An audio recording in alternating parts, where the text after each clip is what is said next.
आज भारत का हर नागरिक देख रहा है कि कैसे भारत की नारी शक्ति की उड़ान को रोक दिया गया,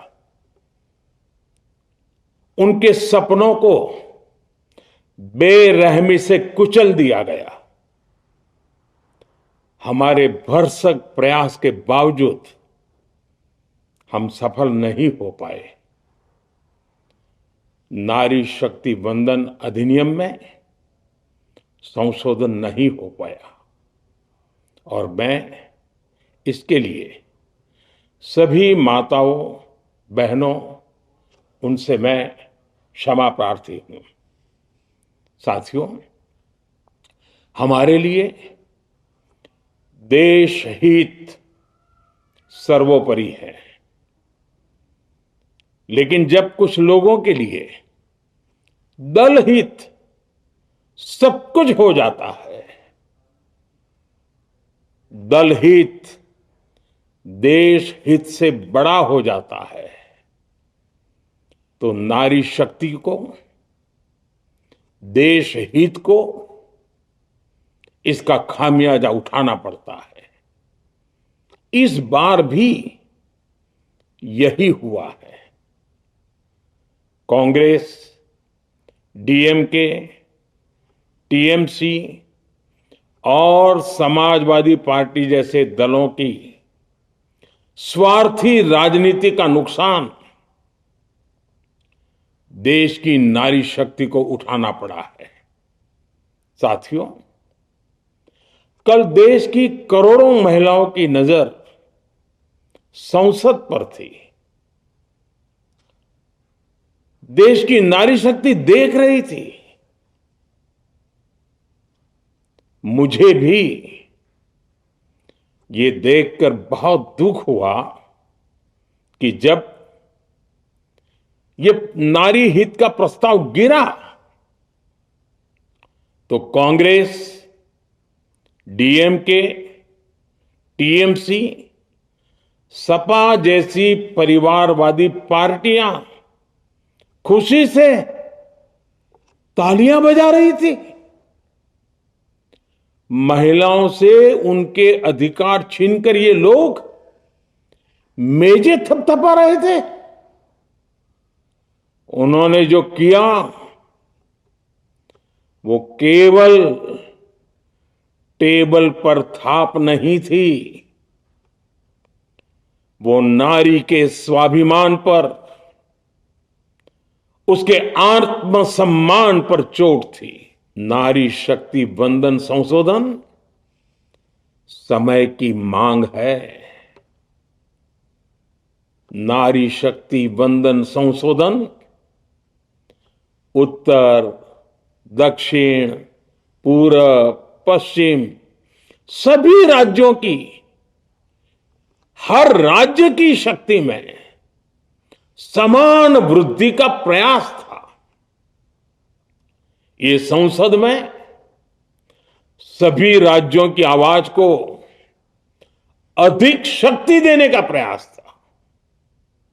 राज्य छोटा हो, राज्य बड़ा हो, राज्य की आबादी कम हो या राज्य की आबादी ज्यादा हो, सबकी समान अनुपात में शक्ति बढ़ाने की कोशिश थी। लेकिन इस ईमानदार प्रयास की कांग्रेस और उसके सहयोगियों ने सदन में पूरे देश के सामने भ्रूण हत्या कर दी है। भ्रूण हत्या कर दी है। ये Congress, TMC, Samajwadi party, DMK जैसे दल इस भ्रूण हत्या के गुनहगार हैं। ये देश के संविधान के अपराधी हैं। ये देश की नारी शक्ति के अपराधी हैं। साथियों, कांग्रेस महिला आरक्षण के विषय से ही नफरत करती है। उसने हमेशा से ही महिला आरक्षण को रोकने के लिए षड्यंत्र किए हैं। इस दिशा में पहले जितनी बार भी प्रयास हुए, हर बार कांग्रेस ने इसमें रोड़े अटकाए हैं। इस बार भी कांग्रेस और उसके साथियों ने महिला आरक्षण को रोकने के लिए एक के बाद एक नए झूठ का सहारा लिया। कभी संख्या को लेकर, कभी किसी और तरीके से कांग्रेस और उसके साथियों ने देश को गुमराह करने की कोशिश की।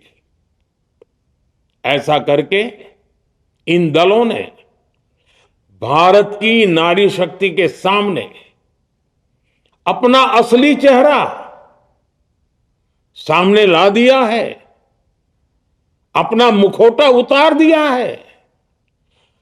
कांग्रेस और उसके साथी दल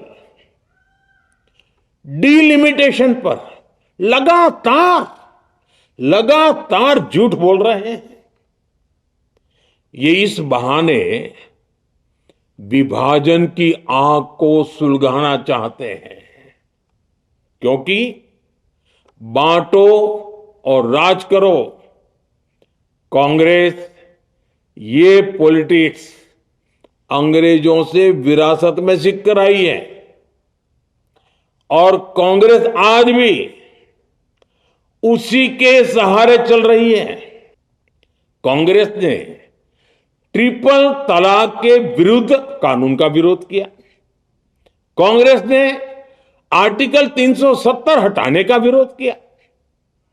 हमारा संविधान, हमारे कोर्ट जिस यूनिफॉर्म सिविल कोड, समान नागरिक आचार संहिता को, यूसीसी को जरूरी बताते हैं, कांग्रेस उसका भी विरोध करती है। रिफॉर्म का नाम सुनते ही कांग्रेस विरोध की तख्ती लेकर दौड़ पड़ती है।